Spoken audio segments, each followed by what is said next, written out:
Hey YouTube, how's it going? As always, thank you so much for joining us here as we do our Week 17 waiver wire video. Now, unfortunately, Rob couldn't make it. It's been an absolutely crazy week for us. Of course, it's Christmas today, so Merry Christmas, guys. Hope you guys have a wonderful day. Now, I know a lot of you are probably wondering, why should I watch this video? Why should I watch a waiver wire video when my season's probably over? Maybe I just lost, didn't win, or maybe the championship already happened.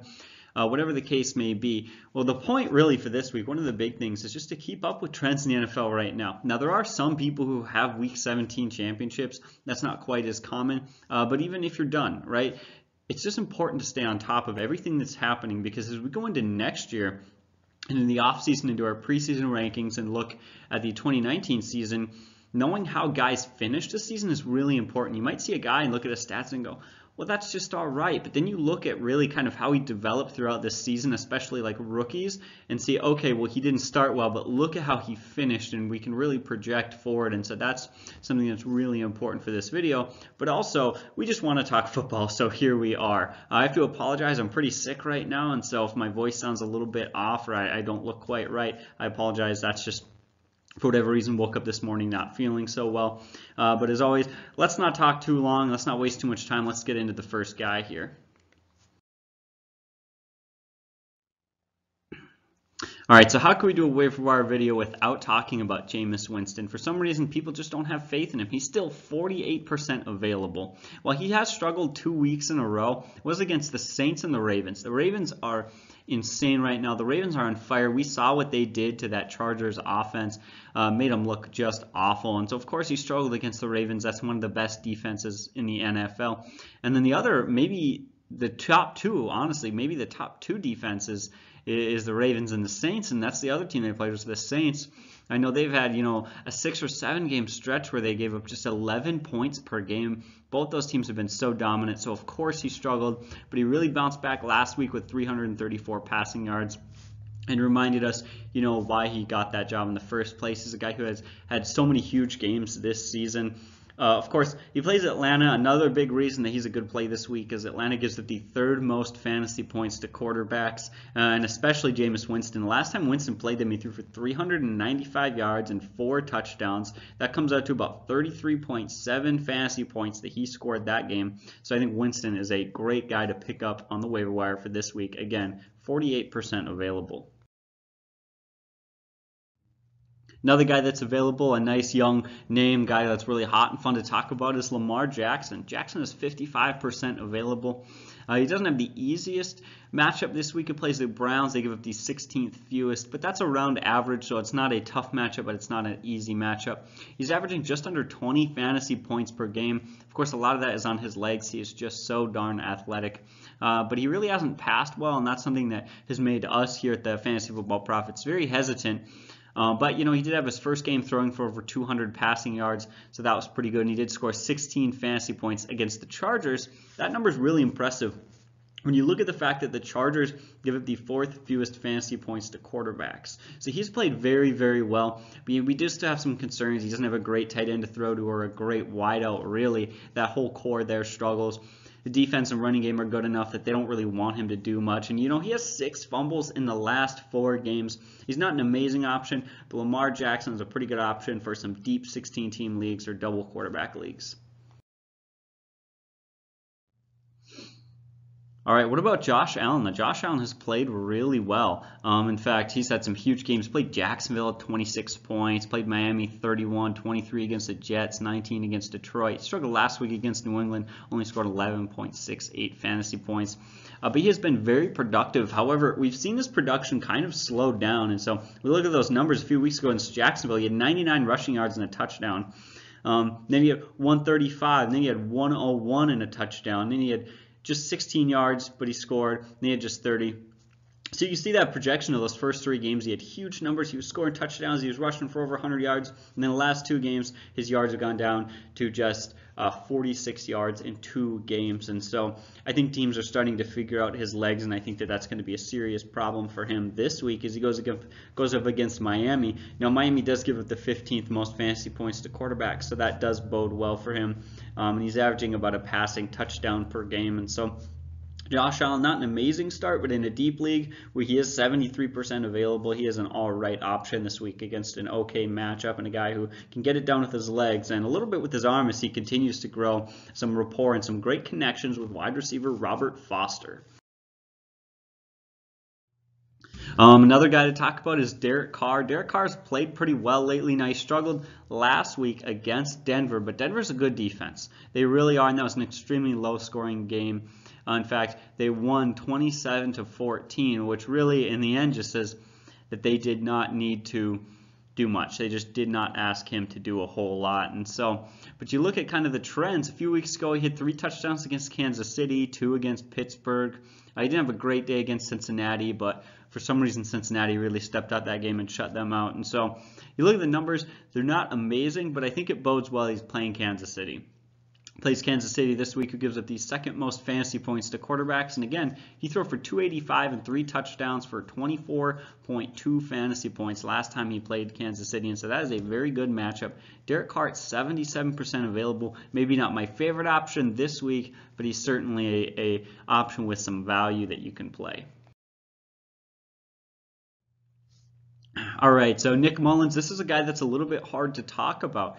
He seems very hot and very cold. He has struggled lately. So he comes out his first game against Oakland, Nick Mullins does, and he throws for 3 touchdowns, no picks. He looks great. He's kind of cooled off lately, however. 3 weeks ago against Denver, he threw for 330 yards and 2 touchdowns, and then against Seattle, 275 and a touchdown. Then against Chicago, 241 and no scores.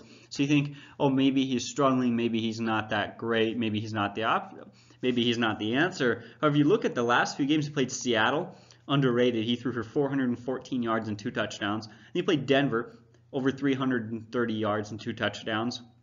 He played Seattle again in a little bit more of a low-scoring game and a solid win they had. He threw for 275 and a touchdown. Not amazing, but good enough. And then he struggled last week against Chicago. Chicago was a 14-9 game. He still threw for 241 yards, so certainly not his best game, but do you really expect that in one of those types of matchups? And then he goes from some very tough defenses to a very average pass defense in the Rams, who give up the 16th most fantasy points to quarterbacks.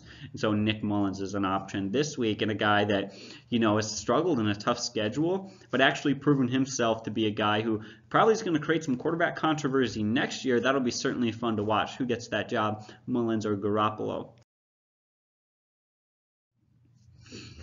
And the last guy to mention is Sam Darnold. Now, I don't think Sam Darnold is an amazing option that you can trust. However, he does play New England, 1, who gives up the 10th most fantasy points to quarterbacks, and 2, he has come back since that injury, and he has really stepped it up. His first game back, he played Buffalo, who I believe at the time was giving up the fewest fantasy points to quarterbacks. He didn't do that great, 170 yards and a touchdown, but that was all right in a tough matchup. And then he plays Houston, who's a top half of the league team against passers, and he had 21 fantasy points, 253 yards and 2 touchdowns. And he plays Green Bay and he goes off 341, 3 touchdowns. He's really stepped up lately. I don't expect him to have a huge day against New England, but 1 or 2 touchdowns in an average day definitely could happen. Again, he had 29 fantasy points last week, 21 the week before, but just 9 3 weeks ago. So I don't trust him, but as always, we want to be thorough on this channel and just give you all the possible information and talk about everyone. So there is Sam Darnold, kind of a safe option this week with a very low ceiling. All right, now here we are. Let's talk about some running backs. And the first guy we got to talk about, I think, is Jamal Williams. Now, one thing to notice, last week he had what looked like might have been a concussion, so this is going to be something to monitor depending on how that goes. But if he does play, and that's not an issue, he has 0 competition. And the way the NFL is today, if it's even on the fence at all, you can probably assume the guy's fine. Like, if he plays, that's not a concern at all. I'm not worried about the injury guys, but they are very cautious with that right now, so there is a chance that they could limit him. I'm just being thorough, to be honest. I don't think it's, as I said, I don't think it's an issue. I think he's going to play, and I think he's 100%. I don't see that as a concern. In fact, I think he's going to be a great option this week. He goes up against Detroit.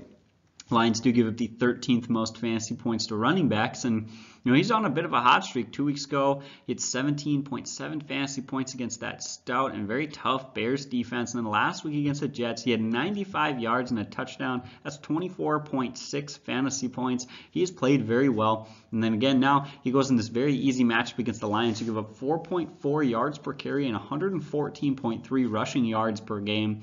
And, another thing to know is with Aaron Jones gone, Williams has no competition. This is really his offense, and so he is a good play this week for sure. All right, another guy that is a pretty good option, we talked about him a lot lately, is Gus Edwards. Edwards is 27% available, and he just had his 4th game this season with over 100 yards last week, and so that, of course, 100 total yards, by the way, just to clarify. Of course, that is very good, and then he goes up against Cleveland, who gives up the 8th most fantasy points to running backs. There's not a lot to say about him. He's not super exciting, but he's a pretty good option. It's not the easiest matchup, but it is a fair game this week. You think that the Ravens like to be very solid on the ground and just keep pounding the ball. And so there's not a lot for me to say about this, to be honest. He's not the most exciting pick, but he's a guy that finds the end zone. It's the lead running back in that offense right now, and an offense that runs the ball. That's just kind of the way it is in a good matchup. And so Gus Edwards is an option. More of a standard league, though, just to clarify. PPR, he has less value.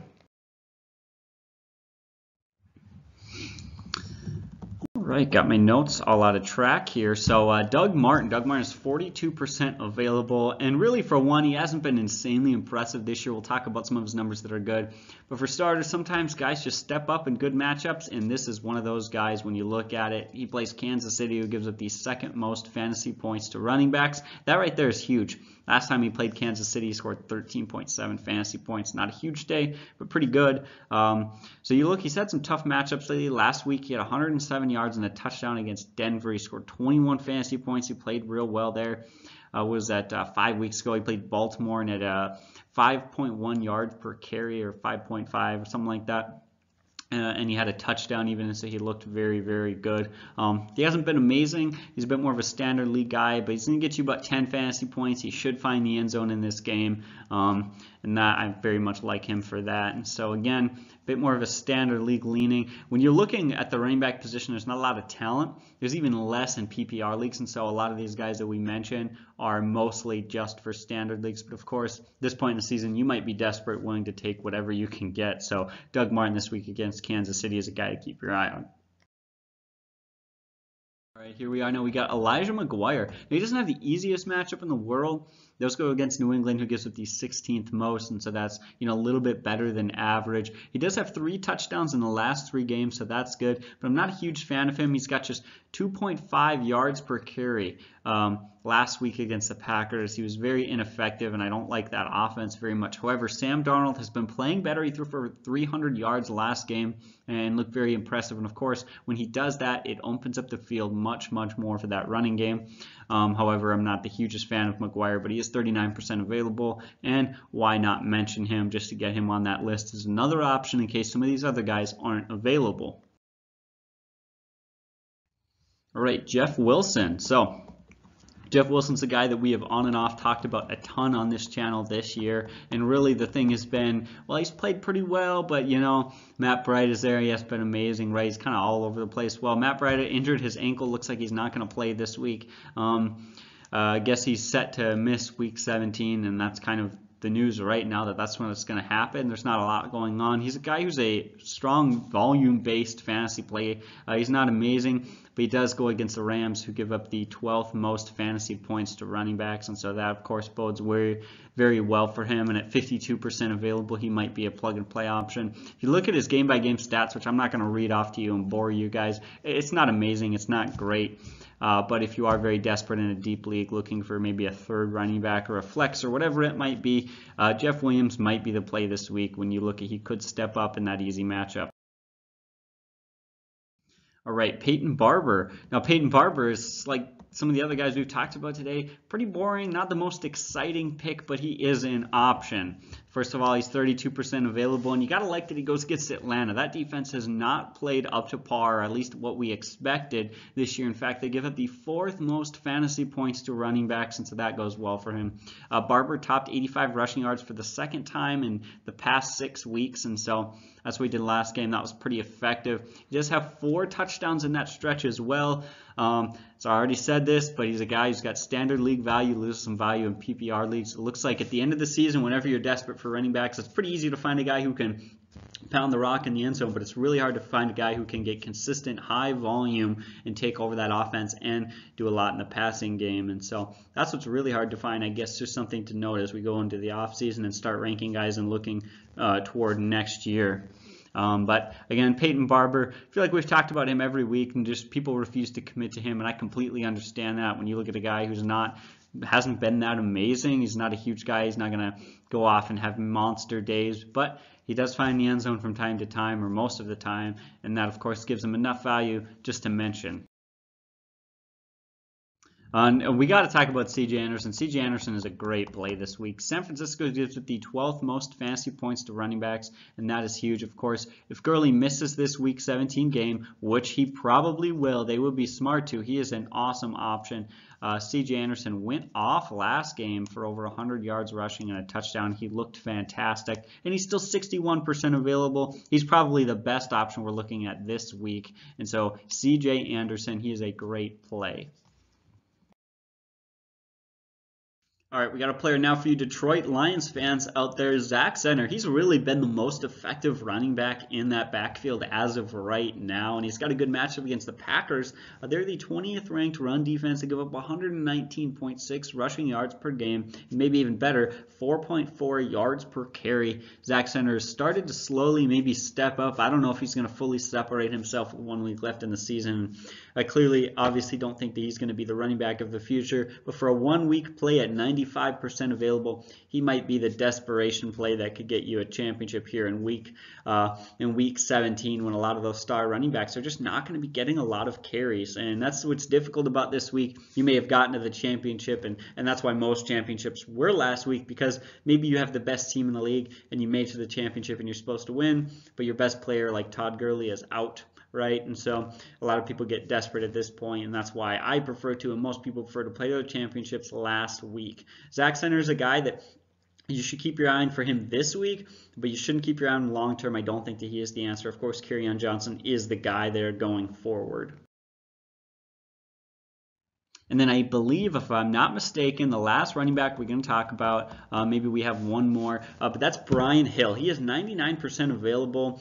Now, Tevin Coleman is out with a groin injury, or at least should be. Of course, it feels like it's always a game time decision. I hate to say anything definitively because, honestly, things change so fast in the NFL. It makes my head spin sometimes, but plays Tampa Bay, who gives up the 5th most fantasy points to running backs, and he's going to get a pretty good workload. In fact, you look at it, he had on just 8 carries last week, he had 115 rushing yards, and he looked pretty darn productive. I like that he's only 23 years old. He's young, and so this is going to be a great time for Atlanta to pound the rock with him and see, can he be a running back of the future with everything and all the injuries that have been happening to Coleman and Freeman.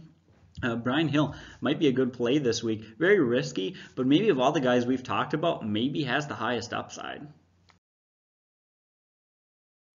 All right, now we have running back Darren Sproles for the Eagles. He's 92% available, which is great, and he's really started to emerge as, at least currently, the Eagles' #1 back. He's leading them in touches right now, and he had over 100 yards from scrimmage last game, and so that's very impressive. They just have the easiest matchup against the Washington Redskins, who give up only the 12th fewest fantasy points to running backs. However, that number has changed a bit as teams run the ball a bit more on them, because kind of since Josh Johnson and Mark Sanchez took over after Alex Smith left.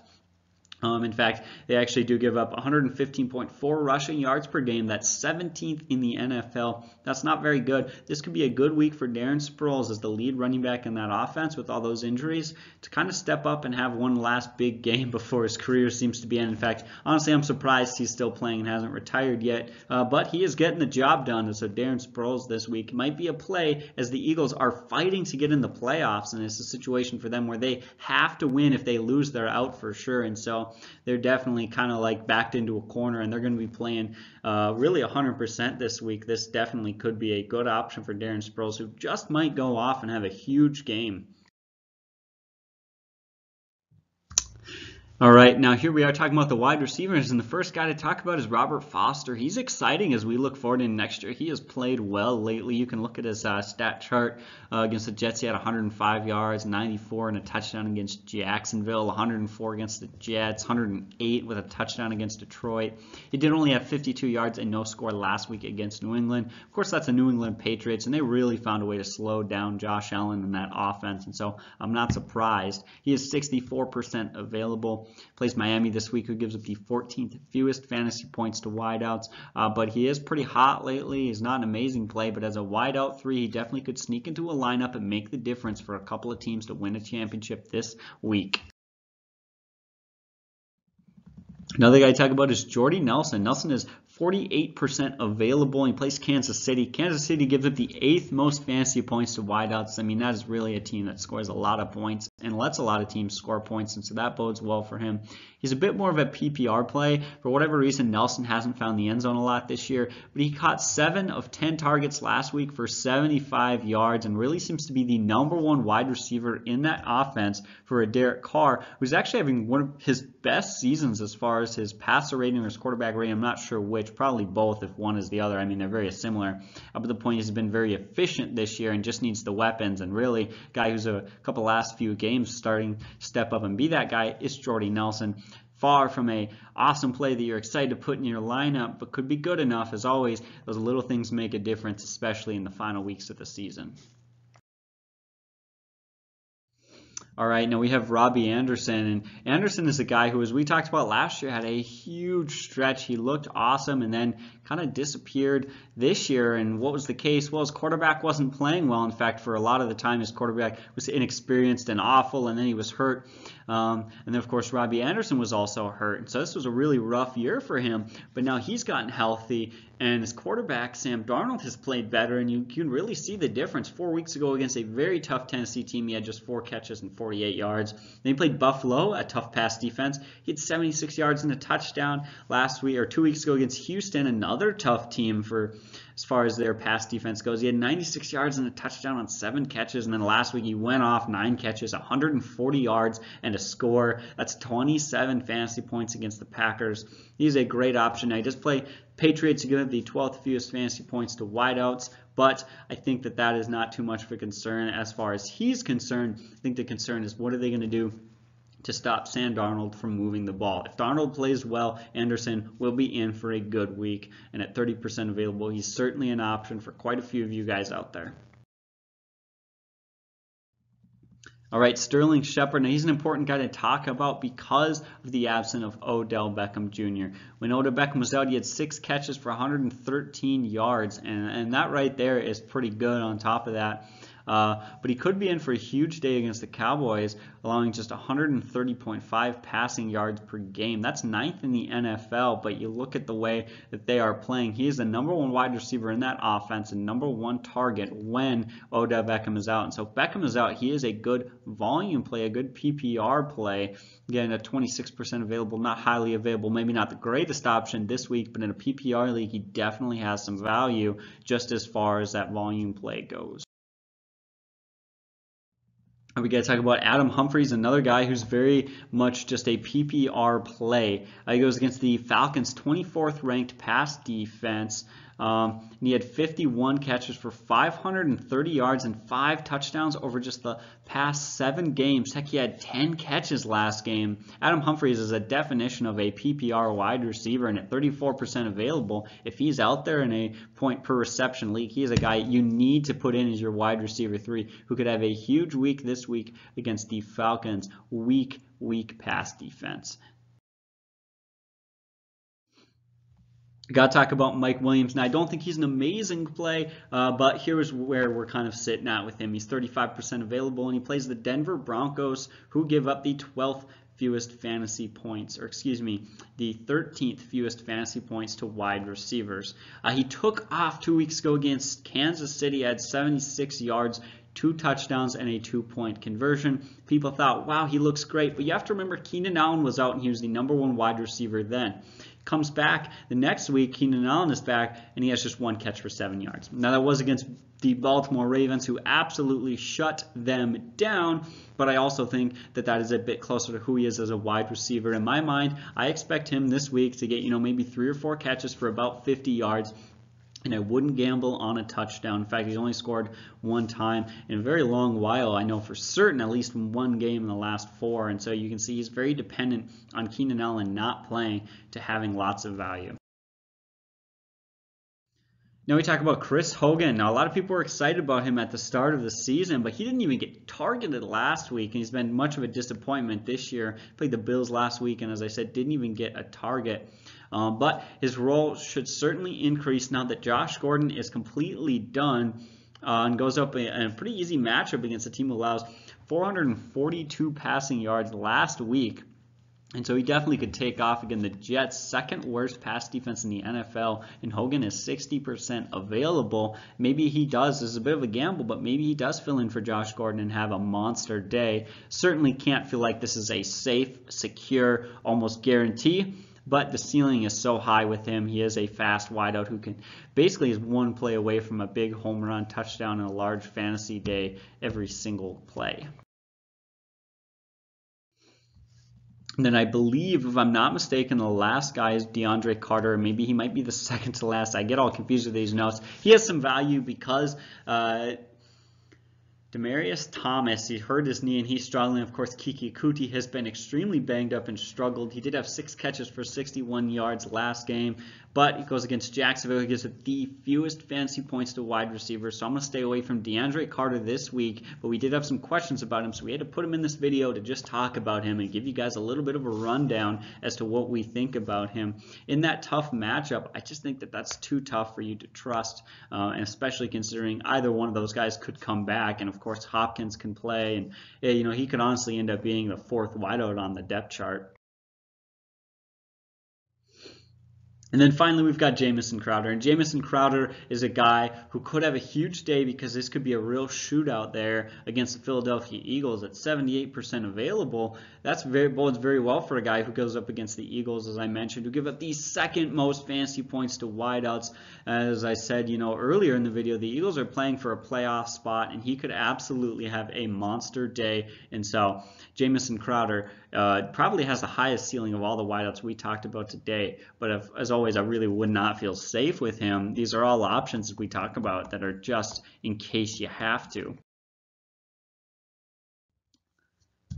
All right, now here we come in the tight ends, and guys, I'm going to roll through this pretty quickly. We're just going to mention a few names, their matchups, and their percentage of availability, and if you want more information, drop a comment down below as always, and we'd love to talk it out with you. First guy is Austin Hooper. Hooper is 23% available. He plays Tampa Bay, who gives up the 9th most fantasy points to tight ends. Next guy is Evan Ingram. Ingram has huge value if Odell Beckham doesn't play. He's really taken off. He had 77 yards, 75 yards, and 87 yards in the last 3 games. He's 18% available and goes against Dallas, who gives the 14th most points to tight ends. David Njoku. Njoku plays Baltimore, gives up the 12th most points to tight ends. He's only 15% available, but he's a big home run guy. His quarterback Baker has played very well, been very impressive this year, and certainly could take advantage of that tough matchup for the wideouts and get more targets there at the tight end position. Ian Thomas is a fairly good option if Cam Newton comes back. Of course, he actually is 71% available, and he plays the Saints, who give up the 6th fewest fantasy points to tight ends, but he did his first career touchdown without Cam Newton last week, and so that does leave people wondering what's going on there. But finally, we do like Chris Herndon. He's 87% available and plays the Patriots. The Patriots, in fact, give up the 13th most fantasy points to tight ends, so that could be a week that he could take advantage of that if Sam Darnold continues to play the way that he has. And now, finally, we're going to talk about some defenses and some Keeper League players to pick up. But we're going to do a video going into next year. We're going to do a video soon on Keeper League players to trade for and to pick up to stash on your bench. We're going to talk about the philosophy a bit. But first, the defenses. The Ravens are 31% available against Cleveland. Pittsburgh's 45% available against the Cincinnati Bengals. That looks like a great matchup. Saints are 49% available against Carolina. We've talked about how well they have played, and if Cam Newton doesn't play, that they could just beat up on them and have a huge day. Dallas is 58% available against the Giants, and then Kansas City is 60% available against Oakland's offense. And so those are a few options for you to look at this week, and are actually fairly good. You can seem to fairly well trust defenses and stream week to week, and of course that's great. And then, as I promised, guys, here are some guys that you can look at if you're in a dynasty / keeper league. Don't forget to pick up Darius Geis, who could be a huge home run next year. Will Fuller at 87% available. Guys, we've seen when he plays, he is so dominant. OJ Howard at tight end. Tight end position's thin. Got to gamble on Howard, who has really performed well before getting hurt this year. Devontae Freeman. Of course, don't forget Le'Veon Bell. I highly doubt that he's going to be out there, but it's always worth a check. Le'Veon Bell certainly might be out there. And then Kerryon Johnson at 32% available could be a monster next year, and so gotta love him. As always, I'd love to talk to you guys. We talk about this week's stuff, but leave a comment and let's start talking about some dynasty and keeper league stuff going on as far as going into next year. Guys, thank you so much for watching. You have a great day, and God bless.